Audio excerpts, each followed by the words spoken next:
All right, welcome inside the Bengals press conference room. Jim Owczarski and Paul Dehner Jr. from Cincinnati.com and the Cincinnati Enquirer. 11 picks were made. Coaches kept coming down here and telling us all about what they liked about them. Right.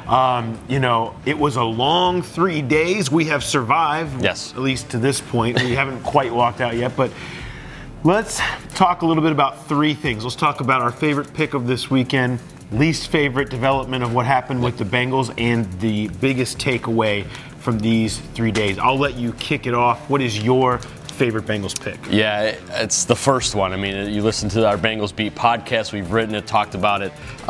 Billy Price, draft a starter for the first time in a football generation. It's been 6 years, Paul, since this team drafted a first-round starter and interior offensive line back then with Kevin Zeitler.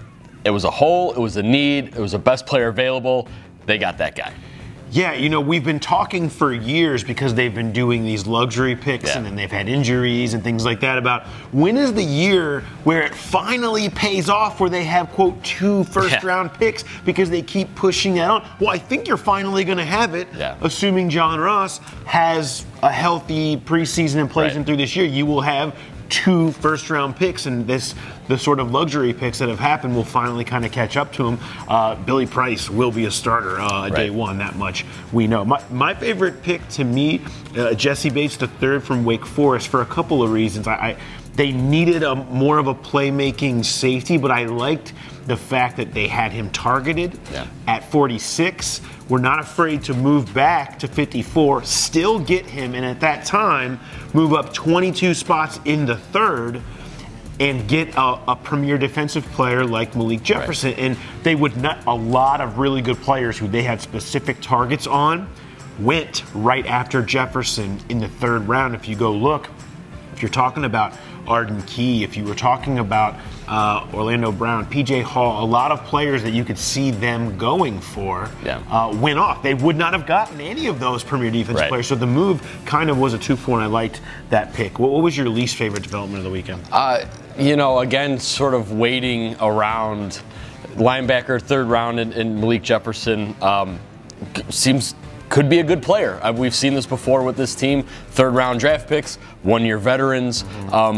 That's a combination that hasn't worked for 3 years. Maybe Malik Jefferson, the Predator coming out of Texas, is the difference. You know, he breaks the trend of guys who just haven't really played at all as rookies or developed much. So I would say sort of sticking with a model that hasn't worked, you know, I don't know about that. Yeah, I mean, you've been yelling it for a while. Fix it, right? Fix it. And it's not something that has quite happened. You're right. But all accounts, Malik Jefferson. Yeah, he could be that guy. He's the guy. You don't know. You're waiting for one of those to be that guy. But the bottom line is they haven't really seen that yet.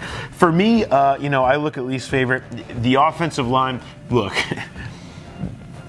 Cordy Glenn, Billy Price, aggressive, focused moves that they made to fix this offensive line.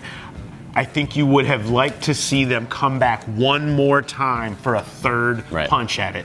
Now, this draft, according to them and their boards, did not set up well for that. This draft set up where the defensive players were so much higher ranked than the tackles and even the guards that were available. If you're talking about those mid-round players, that they didn't feel like coming in and going after one of those linemen was going to be worth it. Marvin Lewis said, I can't create a player.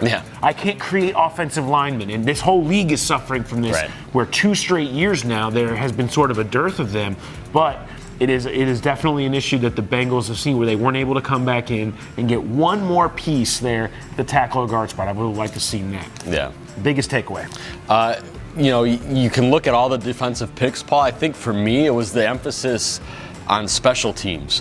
Through a lot of these picks after Billy Price, it was about bolstering special teams, whether it be Darius Phillips in the return game clearly or even just coverage guys. And then you kind of remember a year ago, one of the reasons this team has won only 13 games is all 3 phases have failed at times. And Darren Simmons got a lot of talent here in all sort of facets. So to me, Paul, I think that was a sort of an under-the-radar takeaway with the bulk of these picks. I'm okay. Are you okay?